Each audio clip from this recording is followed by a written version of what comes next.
सद्गुरुदेव भगवान की जय। श्री मौनी बाबा भगवान की जय। शांति, सुख और प्रसन्नता श्रीमान ये उपलब्ध होती है संतों के सानिध्य से। आप एक किंवदंती को सुने। मिट्टी के टीले पर बैठे संत अनाम विचार में डूबे थे कि एक आगंतुक ने विनय की, भगवान मैं पूर्व देश का धनी सेठ हूँ, तीर्थ यात्रा के लिए चला तो मेरे एक मित्र ने कहा कि आप मेरे लिए कहीं से शांति, सुख और प्रसन्नता मोल ले लेना। मैंने अनेक स्थानों पर ढूंढा पर यही तीन वस्तु नहीं मिली। आपको शांत, सुख, प्रसन्न देखकर आपके पास आया हूँ। संत मुस्कुराए और कुटिया के भीतर जाकर एक कागज की पुड़िया लाकर उसे देते हुए बोले, यह अपने मित्र को दे देना और हाँ, तब तक इसे खोलना मत। आगंतुक ने मित्र को वह पुड़िया दे दी। मित्र कुछ दिन बाद सुखी, शांत और प्रसन्न हो गया। एक दिन वह धनी सज्जन मित्र के घर आकर बोला, मित्र मुझे भी उस औषधि का कुछ अंश दे दो तो मेरा भी कल्याण हो जाए। मित्र ने पुड़िया खोलकर दिखाई। उसमें लिखा था, अंतःकरण में विवेक और संतोष से ही अस्थायी सुख, शांति और प्रसन्नता मिलती है। चिंतन के स्तर पर किए गए पुरुषार्थ से ही अस्थायी सुख, शांति मिल सकती है, स्थूल पदार्थों से नहीं। गुरुदेव महाराज की जय। आइए हम सभी श्री गोस्वामी जी के बारे में कुछ समझें। श्री रूप गोस्वामी जी एवं श्री सनातन गोस्वामी जी के भक्ति रूपी जल को धारण करने के लिए श्री जीव गोस्वामी जी गंभीर सरोवर के समान हुए। दृढ़ नियम पूर्वक भजन साधन ही इन सरोवर का दृढ़ तट है। इसमें कभी भी माइक विकार रूप काई नहीं लगी। आपने अखंड वृंदावन निवास किया। श्री प्रिया प्रीतम युगल के श्री चरण कमलों में आपका परमानुर्गात था। ग्रंथ लिखने में आप प्रत्येक पन्नों पर न्यूनाधिक्य दोष रहित समान अक्षर लिखते थे। समस्त सदग्रंथों के सार सिद्धांत का आपको सम्यक बोध था। जिज्ञासु जनों की संदेह रूपी गांठों को खोलने में आप परम सामर्थ थे। राम रस अर्थात परमोज्वल श्रृंगार रस के आप उपासक थे तथा परम शांत, दांत एवं विवेकवान थे। 400 साल पहले की बात है।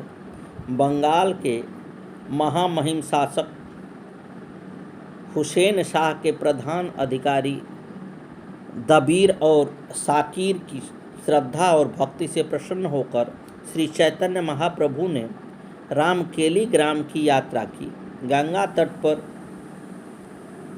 तारों भरी रात में चंदन वन की वायु से संपन्न नीरव उपवन में कदम्ब के झुरमुट में जिस समय रूप और सनातन को महाप्रभु चैतन्य हरि नाम ध्वनि से कृतार्थ कर रहे थे, उसी समय उनके छोटे भाई अनूप अथवा वल्लभ के पुत्र जीव गोस्वामी ने उनके दर्शन किए और उनके चरणाबिंद मकरंद की अमृत वाणी से प्रमत्त होकर अपने आप को पूर्ण रूप से समर्पित कर दिया। उनकी अवस्था अल्प थी, पर भक्ति माधुरी ने उनके जीवन को बदल दिया। वृंदावन से अनूप नीलांचल आए, वहीं उनकी मृत्यु हो गई। पिता की मृत्यु ने जीव गोस्वामी के हृदय को बड़ा आघात पहुंचाया। वे आनंद कंद नंद नंदन की राजधानी वृंदावन में आने के लिए विकल हो उठे। एक रात को उन्होंने स्वप्न में चैतन्य और श्री नित्यानंद महाप्रभु के दर्शन किए। वे नवद्वीप चले आए। नित्यानंद ने उनको काशी तपन मिश्र के आश्रम में शास्त्र अध्ययन के लिए भेजा। जीव गोस्वामी ने मधुसूदन वाचस्पति से वेदांत, न्याय आदि की शिक्षा पाई। वे शास्त्र में पूर्ण रूप से निष्पाप होकर परम विरक्त सनातन और रूप के पास वृंदावन चले आए। जीवन के शेष 65 वर्ष उन्होंने वृंदावन में बिताए। श्री भगवान के स्वरूप तथा तत्व विचार में उन्होंने अपने पांडित्य का सदुपयोग किया। रूप ने उनको मंत्र दिया और समस्त शास्त्र पढ़ाए। जीव गोस्वामी पूर्ण विरक्त हो उठे। वे भगवती कालिंदी के परम पवित्र तट पर निवास करने लगे। वे भगवान की उपासना माधुर्य भाव से करते थे। उनके चरित्र और लीला को परम तत्व का सार समझते थे। रूप गोस्वामी की महती कृपा से वे धीरे धीरे न्याय, दर्शन और व्याकरण में पूर्ण पारंगत हो गए। उन्होंने जीवन पर्यंत ब्रह्मचर्य व्रत का पालन किया। उन्होंने वृंदावन निवास काल में श्री रूप गोस्वामी कृत भक्ति रसामृत सिंधु एवं उज्ज्वल नीलमणि की टीकाएँ, क्रम संदर्भ नामक भगवत की टीका, भक्ति सिद्धांत, उपदेशामृत, खड्ग संदर्भ, गोपाल चंपू, गोविंद विरुदावली, हरिनामृत, व्याकरण आदि भक्ति संप्रदाय के ग्रंथों की रचना की। श्री जीव गोस्वामी के ये सभी ग्रंथ अचित्य भेदाभेद मत के अनुसार लिखे गए हैं, जो कि जीवन की कठिन हृदय ग्रंथियों को दृढ़तापूर्वक छेदन करने में समर्थ हैं। एक बार वल्लभ भट्ट नामक एक दिग्विजयी पंडित ने श्री रूप गोस्वामी की किसी कृत्य में दोष निकालकर और घोषणा कर दी कि रूप ने जयपत्र लिख दिया। जीव के लिए यह बात असह्य हो गई। उन्होंने शास्त्रार्थ में वल्लभ को पराजित किया। रूप को जब यह बात विदित हुई तब उन्होंने जीव को अपने पास से अलग कर दिया। वे 7-8 दिन तक एक निर्जन स्थान में पड़े रहे। सनातन ने रूप से पूछा कि जीव के प्रति वैष्णव का कैसा व्यवहार होना चाहिए। रूप ने कहा, दयापूर्ण। सनातन ने कहा, तुम जीव गोस्वामी के प्रति इतना कठोर व्यवहार क्यों कर रहे हो। रूप के हृदय पर बड़े भाई के कथन का बड़ा प्रभाव पड़ा। उन्होंने जीव को बुलाकर गले लगाया और अपने पास रख लिया। रूप और सनातन के बाद जीव ही वृंदावन के वैष्णवों के सिरमौर घोषित किए गए। आपकी सेवा में चारों ओर से अपार धन आता, परंतु आप उन धन को श्री यमुना जी में फेंक देते थे। शिष्य सेवकों ने कई बार अनुरोध किया कि धन को श्री यमुना जी में न फेंककर उससे साधु सेवा की जाए तो उसका अच्छा सदुपयोग होगा। आपने कहा, मैं किसी भी शिष्य अथवा सेवक में साधु सेवा करने की योग्यता नहीं देखता हूँ। एक शिष्य ने कहा, मैं अच्छी प्रकार से साधु सेवा करूँगा। उसने कहने को तो कह दिया, परंतु एक बार उसने एक साधु के आने पर झुझलाकर क्रोधपूर्वक जोर से कटु वचन बोल दिया। तब श्री जीव गोस्वामी ने उसे समझाया तथा संतों की महिमा का बखान किया। फिर आपने समस्त शिष्य सेवकों को शिक्षा दी कि तुम सब लोग सुबह से लेकर शाम तक मधुर बोला करो। आपके अपार चरित्र हैं, आपकी भक्ति भावना का पार नहीं है। आपने परम वैराग्य को धारण किया था, उसका ओर छोर वर्णन कोई नहीं कर सकता। इस घटना का वर्णन भक्तमाला के टीकाकार श्री प्रियदास जी ने इस प्रकार किया है कि ये नाना ग्रंथ हृदय ग्रंथि दृढ़ छेदी, डारो डारो धन यमुना में आवे चहु ओर ते, कही दास साधु सेवा की जय कहों पत्रता न करो नीके, करी बल्यो कटकोप जोरते। तब समझो संत गौरव बढ़ायो सब सबको, सिखायो बोले मीठे निशिभोरते, चरिता पार भाव भक्ति को न पारवार, जो वैराग्य सार कहों कौन छोड़ते। जीव गोस्वामी ने भक्ति का रस माना है। वे रसोपासक और विरक्त महात्मा थे। भक्ति से ही भगवत स्वरूप का साक्षात्कार होता है। जीव गोस्वामी की मान्यता थी कि भजनानंद स्वरूपानंद से विशिष्ट है। भजनानंद से भगवान की भक्ति मिलती है। स्वरूपानंद ब्रह्म तत्व का परिचायक है। उन्होंने भक्ति को ज्ञान से श्रेष्ठ स्वीकार किया है। भक्ति भगवान की ओर ले जाती है, ज्ञान ब्रह्मानुभूति प्रदान करता है। श्री भागवत को उन्होंने सर्वश्रेष्ठ भक्ति शास्त्र माना है। अश्विनी शुक्ल तृतीया साके 1540 में 85 साल की अवस्था में उन्होंने देह त्याग किया। वे महान दार्शनिक पंडित और भक्त योग के पूर्ण मर्मज्ञ थे। महात्मा, योगी, विरक्त भक्त सबके सहज समन्वय थे। श्री राधा रमण के भक्त श्री धाम वृंदावन की माधुरी का इन महाभागवत ने मिलकर अर्थात परस्पर सत्संग द्वारा खूब आस्वादन किया। इनके नाम ये हैं: परम विख्यात श्री गोपाल भट्ट जी, जिनके सर्वस्व ठाकुर श्री राधा रमण जी थे।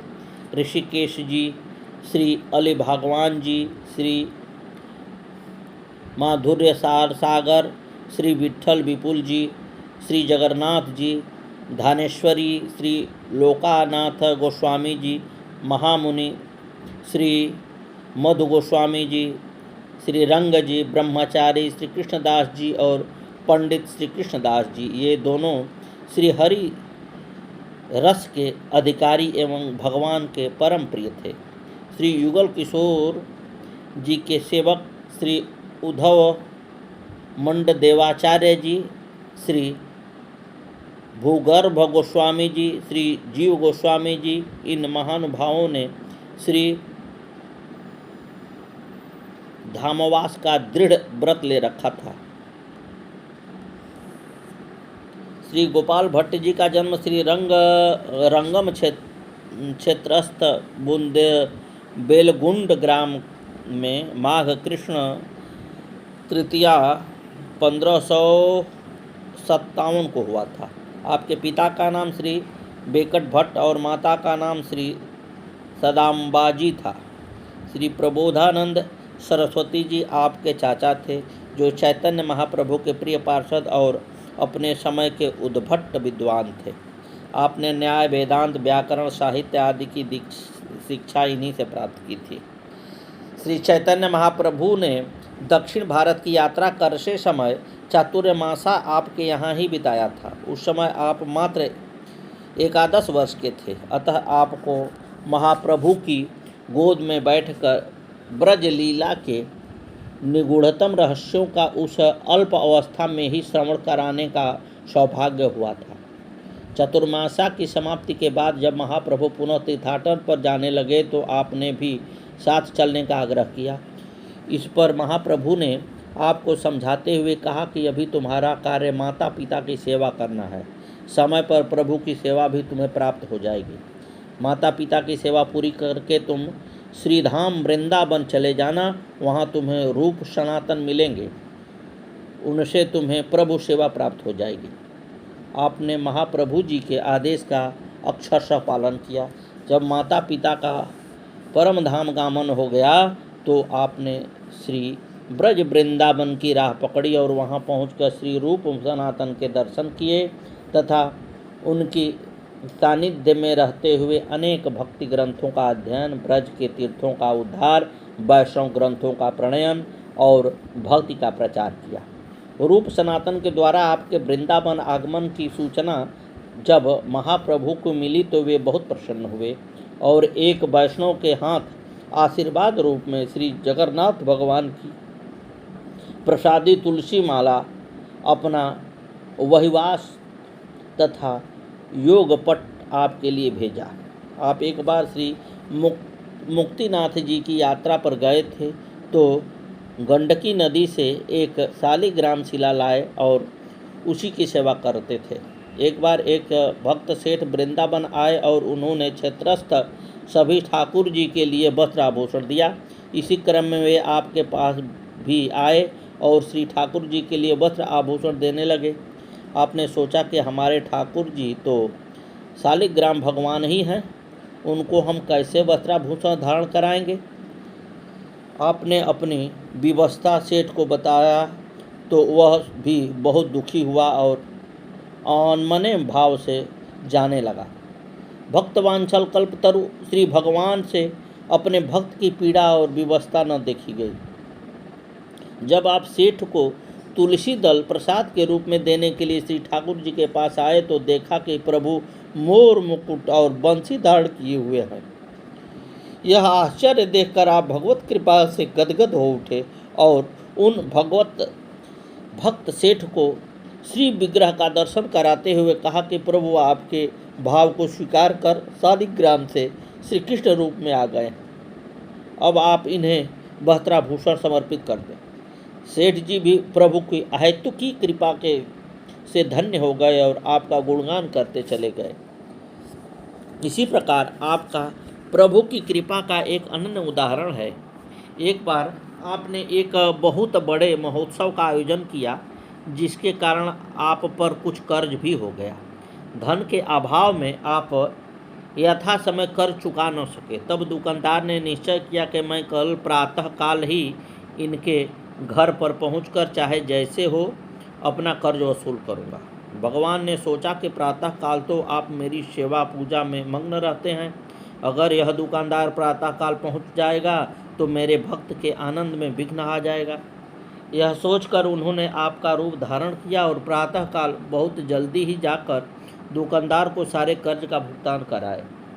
संयोग से उसी दिन किसी भक्त ने आपको प्रचुर धनराशि भेंट की, अतः आपने सोचा कि जाकर पहले दुकानदार का कर्ज उतार आऊं।